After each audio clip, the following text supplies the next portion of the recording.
वैशाख मास के कृष्ण पक्ष की एकादशी तिथि को वरुथिनी एकादशी कहा जाता है। इस दिन व्रत का विधान किया जाता है और ये व्रत घर परिवार में सुख समृद्धि बनाए रखने की कामना से किया जाता है। इस व्रत से भक्त दिन भर निराहार रहते हैं और भगवान विष्णु की विशेष पूजा करते हैं। मान्यता है कि वरुथिनी एकादशी के व्रत के शुभ फल से संतान की समस्याएं दूर होती हैं। यह व्रत महालक्ष्मी की प्रसन्नता पाने के लिए भी किया जाता है। स्कंद पुराण के अनुसार यह एकादशी को सभी पापों का नाश करना और प्रसिद्धि प्राप्त करने का जो है विशेष एकादशी तिथि माना जाता है और इससे करने से अक्षय पुण्य की प्राप्ति होती है और सभी दुखों का स्वतः ही नाश हो जाता है। तो चलिए जानते हैं कि इस साल कब है वरुथिनी एकादशी और किन चीजों का करें ध्यान। तो देखिए, वैशाख कृष्ण पक्ष की वरुथिनी एकादशी इस वर्ष 13 अप्रैल 2026 सोमवार को पड़ रही है और पंचांग के अनुसार एकादशी तिथि 13 अप्रैल की रात 1:17 से शुरू होकर 14 अप्रैल की रात 1:08 तक रहेगी। उदय तिथि के अनुसार यह व्रत 13 अप्रैल को रखा जाएगा और व्रत का पारण 14 अप्रैल 2026 को द्वादशी तिथि में किया जाएगा। स्कंद पुराण के अनुसार वरुथिनी एकादशी अत्यंत पुण्यदायी और फलदायी माना गया है। इस व्रत को करने से 10,000 वर्षों की तपस्या के समान फल की प्राप्ति होती है और व्यक्ति के सब पापों का नाश होता है।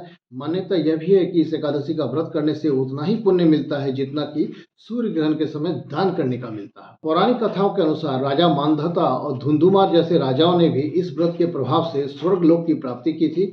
वहीं यदि कोई दुखी विवाहित स्त्री श्रद्धा से इस व्रत को करती है तो अखंड सौभाग्य की प्राप्ति होती है। क्या क्या इस एकादशी तिथि में दान करें जिससे आपके सभी पापों का नाश हो और आपको जो है सुख समृद्धि की प्राप्ति हो सके। तो सबसे पहला दान तिल का दान।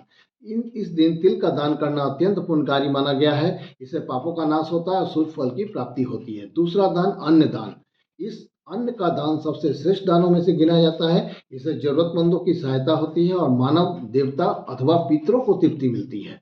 फिर आते हैं जल दान। विशेषकर गर्मी के समय जल दान करना बहुत महत्वपूर्ण माना जाता है। इससे सभी जीवों की शांति और संतोष मिलती है।